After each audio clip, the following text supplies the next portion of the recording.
श्री परमहंस परिव्राजकाचार्य टेंबे स्वामी यांचे गोष्टीरूप चरित्र. लेखिका सौ शिल्पा टेंबे. अभिवाचन सौ शिल्पा टेंबे. परमहंस परिव्राजकाचार्य श्री वासुदेवानंद सरस्वती टेंबे स्वामी महाराज की जय. श्रीराम अध्याय 30 भाग 2. आचार्यांनी गुरुरायांना सुचवले की आद्य शंकराचार्यांचे जन्मगाव कालटी येथे मूर्तीची प्रतिष्ठापना होणार आहे. उत्सवात आम्हीही असणार आहोत, तरी आपणही चलावे. परंतु महाराजांनी शंकराचार्यांची परवानगी घेतली व सत्यमंगल या गावी अश्विन अमावस्येला येऊन पोहोचले. दत्तगुरूंनी त्यांना अडवून आज्ञा केली की येथल्या येथेच संचार करावा. कावेरी किनाऱ्यावरून पुढे जाऊ नये, तेथे प्लेगची साथ आहे. दत्तगुरूंची आज्ञा शिरसावंद्य मानून पुढे न जाता महाराज कावेरी तीरावरील भवानी या गावी आले. तेथे 15-20 दिवस मुक्काम केला. कार्तिक महिन्यातील क्षौर ही तेथेच केले.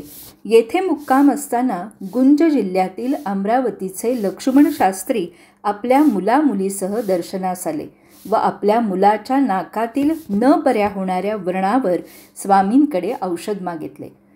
स्वामींनी त्यांना वाकेरीचे भाते देऊन लेप व्रणावर लावावा असे सांगितले.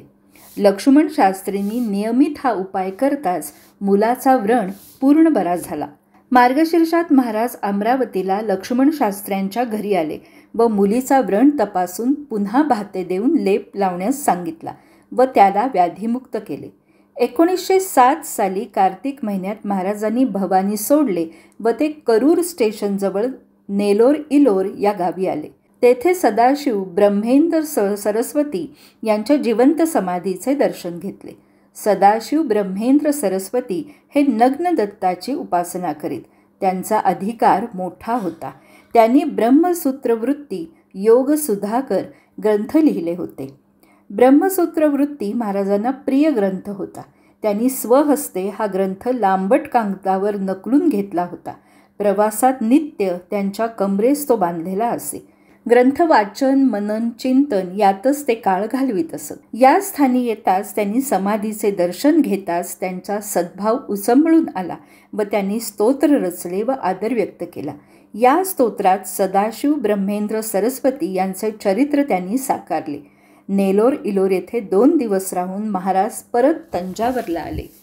तेथे अवधूतरावांच्या घरी दत्तोत्सव साजरा करून कोलाप्र नदी पार करून पंचनदास येथे आले व पुन्हा चिदंबराशी आले. त्रिपुरापूर, कालहस्ती, श्रीशैल्य ही तीर्थक्षेत्रे पाहून कृष्णा मातेच्या किनारी पोहोचले. तेथून समुद्र किनाऱ्याने पुढचा संचार करून कष्टप्रद प्रवास करून चामरती गावी येऊन पोहोचले. फाल्गुन शुद्ध चतुर्दशी पौर्णिमा असल्याने क्षौराचा विचार करून गावात राहण्यास जागेचा शोध घेऊ लागले. परंतु त्या गावातील लोक अतिथीविषयी उदासीनच होते. चौकशी केली तर जाणून बुजून दुरोत्तरे देत होते. संन्यास घेऊन दारोदार कशाला हिंडता? दुसरा व्यवसाय नाही म्हणून संन्यास घेतलात का? कोठल्या गावचे आपण? नाव काय? कोण आहात? असे स्मशान वैराग्य का आले आपणाला? अशा प्रश्नांची फैरी झाडून कुचेष्टा करू लागले. या प्रसंगीही महाराज स्थितप्रज्ञ शांत राहिले व गावाबाहेर येऊन कृष्णा तीरावर झाडाखाली बसले. फाल्गुन पौर्णिमा असून संन्यास धर्मप्रणीत क्षौराची वेळ येऊनही कोणतीच तयारी नाही हे पाहून गुरुरायांनी कृष्णा मातेस गारहाणे घातले की माते, मला आपला पराभिमान आहे, पण आपणाला या देहाची मूळ काळजीच नाही. आपण आमची काळजी सोडलीत म्हणून आज अशी वेळ आली. मनात आदर ठेवून तुझ्या चरणाशी येऊन मी येथे राहिलो, पण माते तुला याची पर्वाच नाही. शास्त्राज्ञेप्रमाणे क्षौर जर या गावात झाले नाही तर मी सारी हयात यावत जीव क्षौर न करता राहीन. दंडत्याग करून इच्छेला येईल तसा सैरवैर भटकत राहीन. आज्ञा पालनही करण्याचे कारण नाही मला यापुढे.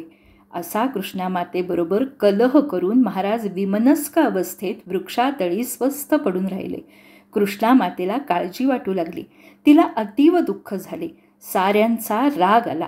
तिने महाराजांच्या स्वप्नात येऊन वचन दिले, चिंता करू नका, आपणाविषयी पूर्ण अभिमान आहे. उद्या क्षौर व्यवस्था होईल. आपण आपल्या संन्यास धर्मप्रेरित शास्त्राचे पालन करावे. मुळीही काळजी करू नये. मातेचे हे बोल ऐकून महाराजांच्या डोळ्यात पाणी आले. प्रातःसमयी उठताच मुखी कृष्णास्तुतीचे 5 श्लोक आले. श्रीकृष्णा पंचक स्तोत्र म्हणून ते प्रसिद्ध झाले. महाराज भावविभोर झाले. स्वप्नाच्या त्याच रात्री चामरतीच्या सर्व प्रमुख मंडळींच्या स्वप्नात कृष्णा माता भयंकर उग्र रूप घेऊन गेली आणि रागवून तिने आज्ञा केली, दुष्टजन हो, माझ्या तीरावर राहता, माझेच निर्मळ जन प्राशन करता, परंतु अंतरातील कुप्रवृत्ती आहे तशीच आहे. हे पाहून मला अत्यंत खेद होत आहे. गावामध्ये एक थोर संन्यासी तपस्वी आला आहे. त्याला मदत न करता, त्याची टिंगल उडवता, निंदा करता यास्तव गावावर आता प्रचंड संकट येणार आहे. यातून मार्ग हवा असेल तर स्वामींची क्षमा मागून कृपा संपादन करा. त्यांचा उद्या क्षौरविधी व्यवस्थित पार पडेल अशी व्यवस्था करा. मी सांगते त्याप्रमाणे तुम्ही वागलात तर तुमचे व तुमच्या गावाचे कल्याण होईल आणि आज्ञेविरुद्ध वागाल तर क्षणार्धात गावाचा सर्वनाश ओढावेल. हे स्वप्न सर्वांना पडले व सर्वजण खडबडून जागे झाले व एकमेकांना भेटून स्वप्न सांगू लागले. सर्वांना एकच स्वप्न पडल्यामुळे कुणाची मती चालेना. भीती वाटू लागली व घाबरून सर्व मंडळी सकाळी धावतच कृष्णातीरी गेली. स्वामी एका वृक्षातळी बसून राहिलेले होते. लोकांनी त्यांना साष्टांग नमस्कार घातला व कातर स्वरात प्रार्थना केली की आपल्यासारखे थोर यती गावात आले असतानाही आम्ही राहायला जागा दिली नाही, आदर सत्कारही केला नाही, फक्त निंदा केली. आमची गतजन्मीची पापे आडवी आली आणि दुर्बुद्धी झाली. आमचे अपराध पोटी घ्यावे असे म्हणून लोक साष्टांग दंडवत घालू लागले व डोळ्यात पाणी आणून स्वामींच्या आज्ञेची वाट पाहू लागले. आपण सांगाल ती सेवा करू असे विनवू लागले. लोकांना झालेली उपरती पाहून गुरुराया गावात गेले. तेथे पौर्णिमेस क्षौरविधी यथाविधी पार पडला. लोकांनी सेवा केली, मेहनत घेतली व ते महाराजांचे एकनिष्ठ भक्त झाले व स्वामींना आग्रहाने 15 दिवस मुक्कामास ठेवून घेतले. स्वामींनी श्री क्षेत्र कोटिलिंग येथे 10 दिवस वास्तव्य केले व नंतर पुढे संचाराला निघाले व पुढे तामिळनाडू प्रांतातील कृष्णा तीरावरील मुक्तेश्वरपुरात येऊन पोहोचले व मुक्तेश्वर मंदिरात वास्तव्य केले. येथील मंडळी सदाचार संपन्न होती. तेथील तेलंगी ब्राह्मण विद्वान, नीतिवान व धार्मिक वृत्तीचे होते. भाषा तेलुगू व द्रविडी अशी होती, परंतु लोकांना संस्कृत येत होते. स्त्रियासुद्धा संस्कृत तज्ज्ञ होत्या. संस्कृत सर्वांना येत असल्याने महाराजांना भाषेची अडचण आली नाही. गुरुरायांचे तीव्र वैराग्य पाहून आणि त्यांची प्रकांड विद्वत्ता, अगाध ज्ञान पाहून सारे चकित झाले व गुरुरायांविषयी सर्वांच्या मनात आदर निर्माण झाला. ही सर्व योग्य परिस्थिती पाहून स्वामींनी शके 1830 इसवी सन 1908 येथे 18वा चातुर्मास करण्याचे ठरवले. आषाढ शुद्ध पौर्णिमेला व्यासपूजा करून चातुर्मासारंभ स्वामींनी केला. स्वामींचे मोठेपण येथे फारसे ठाऊक नसल्याने वर्दळ कमी होती. विश्रांती, मोकळा वेळ स्वामींना मिळत होता. शके 1813 इसवी सन 1891 महाराजांनी संन्यास घेतला होता व सदैव लोककल्याणार्थ देह झिजवला होता. विषम हवामान असले तरी सर्वत्र संचार हा अनवाणीच केला होता. संचारामध्ये अनेक वेळा उपास घडले होते तर कधी फक्त खारीक, सुके खोबरे खाऊन दिवस काढले होते. अनेक मैल प्रवास हा एकट्याने केला होता. सनातन धर्माला स्थिरता मिळावी व त्याचा प्रसार व्हावा या हेतूने महाराजांनी वणवण पायपीट केली होती. बहुजनांच्या हितासाठी, सुखासाठी हे शरीर झिजवले होते. दिवसातल्या 24 तासात तासाभराचीही विश्रांती मिळत नव्हती. त्यात संग्रहिणीचा आजार जन्मभर सोबत होता. स्वतःवरती कधीही उपचार ते करत नसत. औषध कधीही घेत नसत. शरीराचे भोग म्हणून जन्मभर भोगत, दैवगती स्वीकारून सहन करत. दत्त महाराज ज्याप्रमाणे आज्ञा देत त्याचप्रमाणे वागत. कधी व्याधी उलटून देहधर्म उरकणेही कठीण होई, तरी जनसेवेचे कंकण बांधून अथक लोकसेवा करत. संपूर्ण आयुष्यात 4-5 प्रसंगी उष्णोदक स्नान झाले, बाकी थंडगार जलात नाहात. अनेक वेळा दिवसात 8-10 वेळा स्नान होई, तरीही काटेकोर नियमांचे पालन करीत. स्वदेहाला कधीही विश्रांती घेत नसत. षड्रिपू अष्टपाशावर विजय स्वामींनी मिळवला होता. याच देही नराचे नारायण झाले होते, तरी मानवी शरीराला या नश्वर देहाला विश्रांतीची गरज होतीच. मुक्तेश्वरपुरातील या चातुर्मासात वर्दळ कमी असल्याने गुरुरायांना थोडी विश्रांती मिळाली. धावपळ थांबली. काही काळ जनसंपर्क तुटला. लौकिक दृष्टीने जरी विशेष घटना या काळात घडल्या नसल्या तरी तेथील युवा वृद्ध स्त्रिया यांना महाराजांनी शिक्षण दिलेच. भाद्रपद वद्य नवमीला चातुर्मासाची समाप्ती झाल्यावर महाराज पुढील संचाराला निघाले. ताडवाडी मार्गे अश्विन वद्य एकादशीला नागेश गावी येऊन पोहोचले. लोकाग्रहास्तव 2 दिवस त्या गावात मुक्काम केला व अश्विन अमावस्या दिवाळीमध्ये क्षेत्र हसला देवी जेथे कृष्णा नदी समुद्राला मिळते ते क्षेत्र तेथे येऊन पोहोचले. या स्थानाला श्री कृष्णासागर असे म्हणतात.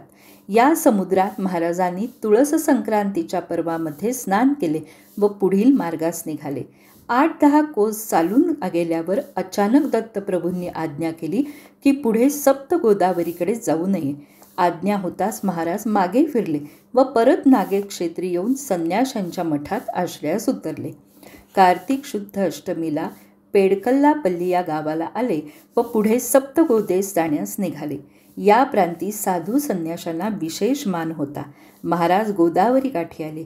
गोदावरी मातेचे दर्शन घेऊन हर्षभरीत होऊन गोदावरीची स्तुती महाराज गाऊ लागले. जे गोदास्तान करतात त्यांना गोदानाचे पुण्य मिळते. गौतम ऋषींवरून गौतमी नाव मिळालेली, शिवाच्या जटेत जन्म झालेली, ब्रह्मादिकांना आपल्या स्नानाने पवित्र करणारी गंगा मृतांना ऊर्ध्वगती देते. गोदा मातेला 7 मुखे आहेत व ही मुखे वेगवेगळ्या नावांनी ओळखली जातात. राजमहेंद्रीजवळ वशिष्ठ कोटिलिंग, कौशिका गौतमी, भारद्वाज, अत्रेय, तुर्या आणि वृद्ध गौतमी ही सर्व मुखे शेवटी एक होऊन सागरास मिळतात. भवसागर पार करून भक्तांचा उद्धार करतात. कार्तिक षष्ठी 1830 इसवी सन 1908 दत्तप्रभूंनी महाराजांना आज्ञा केली की येथील भ्रमंती आता पुढे आता काश्मीर प्रांती जावे. महाराज दत्तात्रयांना म्हणाले, मी काश्मीराकडे जाऊ इच्छित नाही.